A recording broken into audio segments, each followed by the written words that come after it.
21 दिसंबर से 27 दिसंबर का सप्ताह बलिदानी सप्ताह के तौर पर मनाया जाता है। ये उन 4 साहिबजादों की याद में समर्पित है जिन्होंने सिख और हिंदू धर्म की रक्षा के लिए अपनी कुर्बानी दी, लेकिन बर्बर मुगलों के सामने नहीं झुके और ना ही धर्म परिवर्तन किया। ये सप्ताह सिखों के 10वें गुरु गोविंद सिंह के पुत्रों साहिबजादा अजीत सिंह, जुझार सिंह, जोरावर सिंह और फतेह सिंह को समर्पित है, जिनके लिए 4 साहिबजादे शब्द का प्रयोग सामूहिक रूप से संबोधित करने हेतु किया जाता है। 4 साहिबजादों की जीवनी। गुरु गोविंद सिंह की 3 पत्नियां थीं। 21 जून 1677 को 10 साल की उम्र में उनका विवाह माता जीतो के साथ आनंदपुर से 10 किलोमीटर दूर बसंतगढ़ में किया गया। उन दोनों के 3 पुत्र हुए, जिनके नाम थे जुझार सिंह, जोरावर सिंह, फतेह सिंह। 4 अप्रैल 1684 को 17 वर्ष की आयु में उनका दूसरा विवाह माता सुंदरी के साथ आनंदपुर में हुआ। उनका एक बेटा जिसका नाम था अजीत सिंह। 15 अप्रैल 1700 को 33 वर्ष की आयु में उन्होंने माता साहिब देवन से विवाह किया। खालसा पंथ की स्थापना के बाद मुगल शासकों सरहिंद के सूबेदार वजीर खां द्वारा आक्रमण के बाद 20-21 दिसंबर 1704 को मुगल सेना से युद्ध करने के लिए गुरु गोविंद सिंह जी ने परिवार सहित श्री आनंदपुर साहिब का किला छोड़ा। सरसा नदी पर जब गुरु गोविंद सिंह जी परिवार जुदा हो रहा था तो एक और जहां बड़े साहिबजादे गुरु जी के साथ चल गए, वहीं दूसरी ओर छोटे साहिबजादे जोरावर सिंह और फतेह सिंह माता गुजरी जी के साथ रह गए थे। उनके साथ ना कोई सैनिक था, ना ही कोई उम्मीद थी जिसके सारे परिवार से मिल सकते। गंगू नौकर की गद्दारी। अचानक रास्ते में उन्हें गंगू मिल गया, जो किसी समय पर गुरु महल की सेवा करता था। गंगू ने उन्हें यह आश्वासन दिलाया कि वह उन्हें उनके परिवार से मिलाएगा और तब तक के लिए वे लोग उसके घर में रुक जाएं। माता गुजरी जी और साहिबजादे गंगू के घर पर चले गए, लेकिन वे गंगू के असलियत से वाकिफ नहीं थे। गंगू ने लालच में आकर तुरंत वजीर खां को गुरु गोविंद सिंह की माता और छोटे साहिबजादों के उसके यहाँ होने की खबर दे दी, जिसके बदले में वजीर खां ने गंगू को सोने की मोहरें भेंट की। वजीर खां द्वारा प्रताड़ना। खबर मिलते ही वजीर खां के सैनिक माता गुजरी और 7 वर्ष की आयु के साहिबजादा जोरावर सिंह और 5 वर्ष की आयु के साहिबजादा फतेह सिंह को गिरफ्तार करने गंगू के घर पहुंच गए। उन्हें लाकर ठंडे बुर्ज में रखा गया और उस ठिठुरती ठंड से बचने के लिए कपड़े का एक टुकड़ा तक न दिया गया। रात भर ठंड से ठिठुरने के बाद सुबह होते ही दोनों साहिबजादों को वजीर खां के सामने पेश किया गया, जहां भरी सभा में उन्हें इस्लाम धर्म कबूल करने को कहा गया। कहते हैं सभा में पहुंचते ही बिना किसी हिचकिचाहट के दोनों साहिबजादों ने जोर से जयकारा लगा के जो बोले सो निहाल, सत श्री अकाल। यह देखकर दंग रह गए। वजीर खां की मौजूदगी में कोई ऐसा करने की हिम्मत भी नहीं कर सकता था, लेकिन गुरु जी की इन्हीं नन्ही जिंदगियां ऐसा करते समय एक पल भी नहीं डरी। सभा में मौजूद मुलाजिम ने साहिबजादों को वजीर खां के सामने सिर झुकाकर सलामी देने को कहा, लेकिन इस पर उन्होंने जो जवाब दिया वह सुनकर सबने चुप्पी साध ली। मुगलों का कहर और नीडर साहिबजादों की शहादत।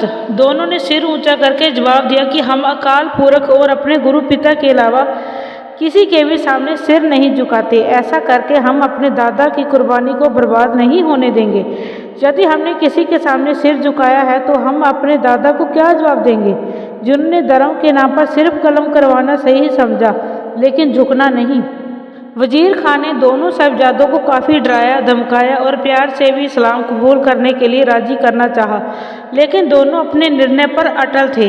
आखिर में दोनों साहिबजादों को जिंदा दीवारों में चुनवाने का ऐलान किया गया। कहते हैं दोनों साहिबजादों को जब दीवार में चुनना प्रारंभ किया गया तब उन्होंने जपजी साहिब का पाठ करना शुरू कर दिया और दीवार पूरी होने के बाद अंदर से जयकारा लगाने की आवाज़ भी आई। ऐसा कहा जाता है कि वजीर खां के कहने पर दीवार को कुछ समय के बाद तोड़ा गया, यह देखने के लिए कि साहिबजादे अभी जिंदा हैं या नहीं। तब दोनों साहिबजादों के कुछ श्वास अभी बाकी थे, लेकिन मुगल मुलाजमों का कहर अभी भी जिंदा था। उन्होंने दोनों साहिबजादों को जबरदस्ती मौत के गले लगा दिया। उधर दूसरी ओर साहिबजादों की शहीदी की खबर सुनकर माता गुजरी जी ने अकाल पुरख को इस गर्मई शहादत के लिए शुक्रिया किया और अपने प्राण त्याग दिए। 27 दिसंबर सन 1704 को दोनों छोटे साहिबजादों और जोरावर सिंह फतेह सिंह को दीवारों में चुनवा दिया गया। जब यह हाल गुजरी जी को पता चला तो उन्होंने औरंगजेब को एक जफरनामा जिसे विजय की चिट्ठी कहा जाता है, लिखा, जिसमें उन्होंने औरंगजेब को चेतावनी दी कि तेरा साम्राज्य नष्ट करने के लिए खालसा पंथ तैयार हो गया है। साहिबजादा अजीत सिंह की वीरता की कहानी। अजीत सिंह श्री गुरु गोबिंद सिंह के सबसे बड़े पुत्र थे। चमकौर के युद्ध में अजीत सिंह अतुलनीय वीरता का प्रदर्शन करते हुए वीर गति को प्राप्त हुए। गुरुजी द्वारा नियुक्त किए गए 5 प्यारों ने अजीत सिंह को समझाने की कोशिश की कि वे ना जाएं, क्योंकि वे ही सिख धर्म को आगे बढ़ाने वाली अगली शख्सियत हो सकते हैं। लेकिन पुत्र की वीरता को देखते हुए गुरुजी ने अजीत सिंह को निराश न किया, रणभूमि में गए। उन्होंने स्वयं अपने हाथों से अजीत सिंह को युद्ध लड़ने के लिए तैयार किया। अपने हाथों से उन्हें शस्त्र दिए, थमाए और 5 सिखों के साथ उन्हें किले से बाहर रवाना किया। कहते हैं कि रणभूमि में जाते ही अजीत सिंह ने मुगल फौज को थर थर कांपने पर मजबूर कर दिया था। अजीत सिंह कुछ यूं युद्ध कर रहे थे मानो कोई बुराई पर कहर बरसा रहा हो। अजीत सिंह एक के बाद एक वार कर रहे थे। उनकी वीरता और साहस को देखते हुए मुगल फौज पीछे भाग रही थी, लेकिन वह समय आ गया था जब अजीत सिंह के तीर खत्म हो रहे थे। जैसे ही दुश्मनों को यह अंदाजा हुआ कि अजीत सिंह के तीर खत्म हो रहे हैं, उन्होंने साहिबजादे को घेरना आरंभ कर दिया। लेकिन तभी अजीत सिंह ने म्यान से तलवार निकाली और बहादुरी से मुगल फौज का सामना करना प्रारंभ कर दिया। कहते हैं तलवारबाजी में पूरी सिख फौज में भी अजीत सिंह को कोई चुनौती नहीं दे सकता था, तो फिर से मुगल फौज उन्हें कैसे रोक सकती थी। अजीत सिंह ने एक एक करके मुगल सैनिकों का संहार किया, लेकिन तभी लड़ते लड़ते उनकी तलवार भी टूट गई।